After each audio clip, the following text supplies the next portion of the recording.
Assalamualaikum warahmatullahi wabarakatuh. Siswa-siswiku kelas 9 SMP Queen Al-Falah. Salam Pancasila.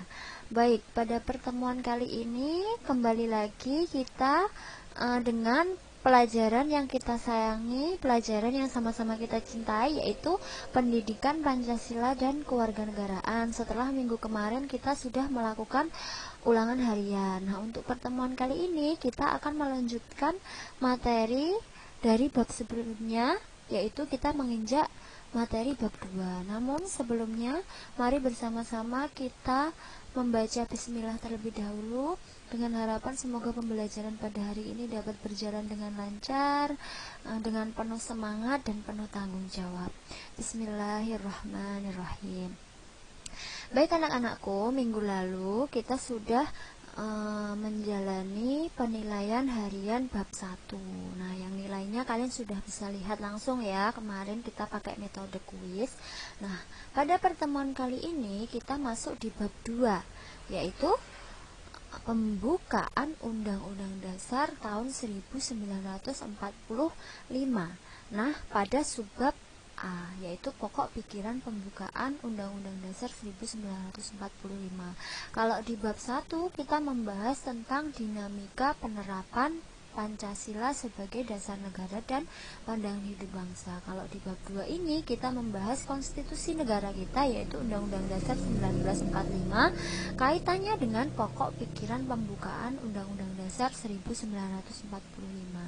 Kalau berbicara tentang pokok pikiran pembukaan Undang-Undang Dasar 1945, kita sudah sering sekali membahas dari mulai kelas 1, kelas 7 sampai dengan kelas 8, mulai dari proses penetapannya, proses perumusannya, hingga pokok-pokok pikirannya dan juga kedudukannya, kedudukan pembukaannya itu sudah kita bahas di kelas 8. Jadi di kelas 9 ini kita tinggal memperdalam saja, dan Ibu harap kalian sudah mahir kalau kita sudah membicarakan tentang Undang-Undang Dasar 1945. Nah, pada subbab A ini kita akan membahas tentang makna alenia pembukaan Undang-Undang Dasar 1945.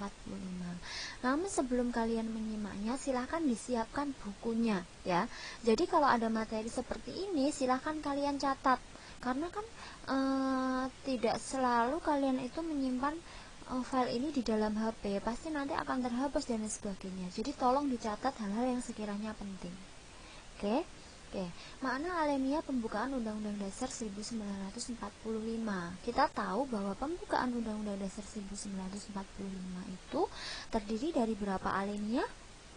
Ya, betul, ada 4 alenia, yang setiap alenianya itu memiliki makna dan juga pokok pikiran masing-masing. Nah, tentunya kalian pasti sedikit ingat, kita sudah pernah membahas ini di kelas 8. Nah, kita mulai dari alenia pertama. Nah, bunyinya ya, pembukaan bahwa sesungguhnya kemerdekaan itu ialah hak segala bangsa, dan oleh sebab itu maka penjajahan di atas dunia harus dihapuskan karena tidak sesuai dengan peri kemanusiaan dan peri keadilan. Nah, dari kalimat ini mengandung makna yang pertama, arti penting suatu kemerdekaan. Nah, itu ya, bahwa kemerdekaan itu ialah hak segala bangsa. Nah, kemudian yang kedua, hak kodrati untuk merdeka. Jadi merdeka itu merupakan hak kodrati, yaitu hak yang diberikan oleh Tuhan Yang Maha Esa. Kemudian yang terakhir, penjajahan merupakan kejahatan dan juga penindasan yang melanggar hak kodrati manusia. Artinya di sini bahwa bangsa Indonesia ikut melawan, ikut memerangi adanya penindasan dan juga penjajahan terhadap sebuah negara. Seperti itu. Oke, masuk ke alenia kedua. Nah, ini bunyinya ya. Dan perjuangan pergerakan kemerdekaan Indonesia telah sampailah kepada saat yang berbahagia dengan selamat sentosa mengantarkan rakyat Indonesia ke depan pintu gerbang kemerdekaan negara Indonesia yang merdeka, bersatu, berdaulat, adil, dan makmur. Nah, dari kalimat ini kita sudah dapat simpulkan makna dari alinea kedua pembukaan Undang-Undang Dasar 1945 adalah, nah, ini Di dalam alinea kedua, nah para pendiri bangsa itu menjabarkan penilaiannya, yaitu yang pertama, perjuangan kemerdekaan telah sampailah pada tingkat momentum. Jadi perjuangan kemerdekaan itu yang sudah bertahun-tahun itu telah sampai pada puncaknya, yaitu proklamasi kemerdekaan yang tadi dengan selamat sentosa mengantarkan rakyat Indonesia dan lain seterusnya. Yang kedua, momentum yang telah dicapai harus dimanfaatkan untuk pernyataan kemerdekaan Indonesia yang tadi, yang merdeka, bersatu, berdaulat, adil, dan makmur. Yang ketiga, kemerdekaan bukan akhir perjuangan, tetapi kemerdekaan harus kita isi dengan sikap persatuan, dengan kedaulatan, dan lain sebagainya. Nah, kesimpulannya, pada alinea kedua pembukaan Undang-Undang Dasar 1945 ini menyatakan tentang perjuangan bangsa yang telah sampai pada puncak momentum kemerdekaan. Maaf, ini Bu Rani salah ketik ya. Puncak momentum kemerdekaan. Ya. Oke, di mana merdeka itu artinya apa? Nah, merdeka itu artinya bahwa bangsa Indonesia bebas dari kekuasaan bangsa lain dan dapat menentukan nasibnya sendiri. Bebas itu artinya tidak di bawah tekanan bangsa lain, ya, seperti itu. Masuk ke alinea ketiga. Nah, ini bunyinya. Bu Rani harap semua siswa kelas 9 harus sudah hafal pembukaan Undang-Undang Dasar 1945 ya. Naskah teksnya kalian juga harus sudah hafal karena sudah kelas 9, sudah berkali-kali kita membahas tentang Undang-Undang Dasar 1945, pembukaan Undang-Undang Dasar 1945. Jadi harus di luar kepala. Nah, bunyi alinea ketiga yaitu atas berkat rahmat Allah yang Maha Kuasa dan dengan didorongkan oleh keinginan luhur supaya berkehidupan kebangsaan yang bebas, maka rakyat Indonesia menyatakan dengan ini kemerdekaannya. Aduh, ini kurang D ya. Duh, sambil ngantuk ini berani bikinnya. Oke. Yang pertama maknanya adalah pernyataan Indonesia merdeka. Nah, ini pada kalimat ini. Oke, yang kedua, Indonesia mengakui nilai-nilai religius nih atas berkat rahmat Allah yang Maha Kuasa. Nah, berarti Indonesia mengakui nilai-nilai religius. Yang ketiga, pengakuan hak kodrati untuk segala bangsa nih supaya berkehidupan kebangsaan yang bebas. Nah, ini ya. Jadi kehidupan kebangsaan yang bebas itu artinya kemerdekaan untuk segala bangsa, bukan untuk satu orang ya. Nah, kesimpulannya, hubungan antara proklamasi kemerdekaan tanggal 17 Agustus tahun 1945 dengan pembukaan Undang-Undang Dasar 1945 itu apa? Ya, jadi antara proklamasi dan pembukaan UUD 1945 itu tidak dapat dipisahkan. Loh, apa buktinya? Nah, buktinya ini tadi, ya, bahwa pernyataan kemerdekaan Indonesia itu yang dinyatakan dalam proklamasi kemerdekaan tanggal 17 Agustus 1945 dinyatakan lagi di dalam pembukaan Undang-Undang Dasar 1945 alinea keempat. Ya, jadi itu ya, sudah paham ya ini. Nah, alinea ketiga ini dengan alinea pertama dan alinea yang kedua tadi yang sudah berani sebutkan itu merupakan satu kesatuan yang tidak terpisahkan, di mana ketiganya itu membahas tentang sebuah kemerdekaan. Nah, ini. Oke.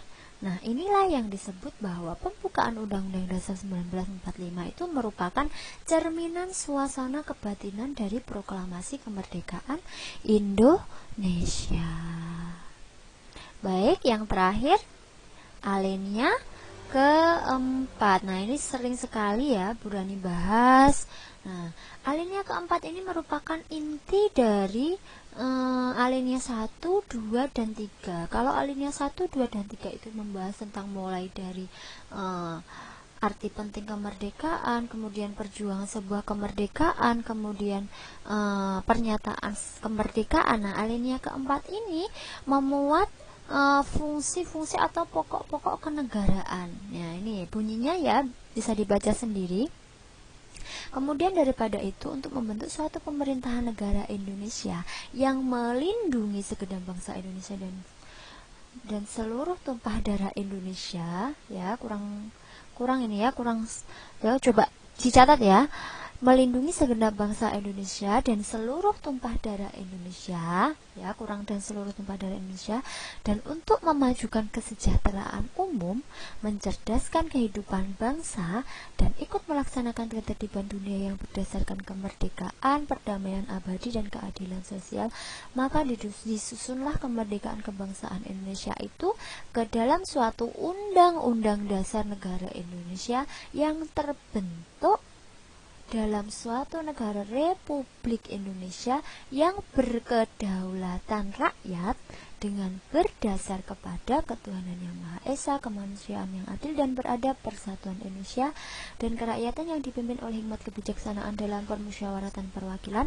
serta dengan mewujudkan suatu keadilan sosial bagi seluruh rakyat Indonesia. Ya tadi ya, jangan lupa ditambah itu ada melindungi segenap bangsa Indonesia dan seluruh tumpah darah Indonesia. Ini nggak tahu, ini ibu bikinnya sambil ngantuk mungkin ya, jadi kurang.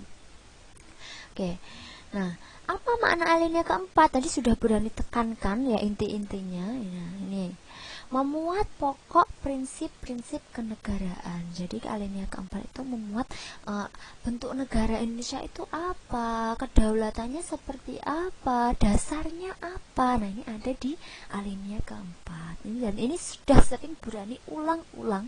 Alinea keempat itu isinya apa saja sih, dari kelas 7 sampai kelas 9 ini sudah sering. Jadi berani harap kalian sudah hafal di luar kepala. Nah ini memuat tujuan negara. Nah, di dalam tujuan negara ini ada tujuan umum dan tujuan khusus. Nah, tujuan khususnya apa? Ini tadi melindungi segenap bangsa dan seluruh tumpah darah Indonesia, memajukan kesejahteraan umum, mencerdaskan kehidupan bangsa. Ini namanya tujuan khusus. Nah, apa bu tujuan umumnya? Nah, ini tujuan umumnya adalah ikut melaksanakan ketertiban dunia yang berdasarkan kemerdekaan, perdamaian abadi, dan keadilan sosial. Nah, selain memuat tujuan nasional negara, juga memuat ketentuan pembentukan undang-undang dasar seperti tadi, maka disusunlah kemerdekaan kebangsaan Indonesia itu ke dalam sebuah undang-undang dasar negara Indonesia. Nah, itu Indonesia adalah negara hukum ya tadi ya.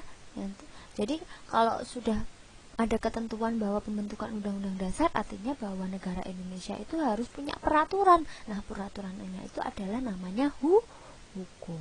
Nah, pembukaan Undang-Undang Dasar 1945 memiliki kedudukan yang lebih tinggi dari pasal-pasal pada Undang-Undang Dasar 1945. Maksudnya apa? Jadi pasal-pasal di dalam batang tubuh Undang-Undang Dasar 1945 itu merupakan penjabaran dari nilai-nilai yang termuat dalam pembukaan Undang-Undang Dasar 1945. Oke, mengerti? Kenapa kok kedudukannya lebih tinggi? Itu tadi. Jadi pasal-pasal di dalam batang tubuh itu merupakan penjabaran dari pokok-pokok pembukaan. Nah, bentuk dan norma negara. Tadi kita sudah tahu bahwa bentuk yang terbentuk dalam suatu negara Republik Indonesia. Jadi bentuk negara kita adalah republik, dan norma negara berkedaulatan rakyat. Nah, bentuk negaranya negara kesatuan Republik Indonesia, kedaulatannya ada di tangan rakyat. Nah, bentuk negara ini ada di pasal 1 ayat 1, kedaulatannya ada di pasal 1 ayat 2. Dan yang terakhir adalah dasar negara. Nah, oke, itu tadi adalah makna setiap alinea dalam pembukaan Undang-Undang Dasar 1945 yang mungkin sudah sering kali Ibu singgung dari kelas 7 kelas 8. Jadi, Ibu harap kalian sudah bisa memaknainya dan bisa mengerjakan soal-soal yang Ibu kasih setelah ini ya, di tugas di Google Form. Baik, semoga pembelajaran hari ini bisa bermanfaat bagi kita semua. Kurang lebihnya mohon maaf. Wassalamualaikum warahmatullahi wabarakatuh. Mari bersama-sama membaca hamdalah. Alhamdulillahirabbil alamin.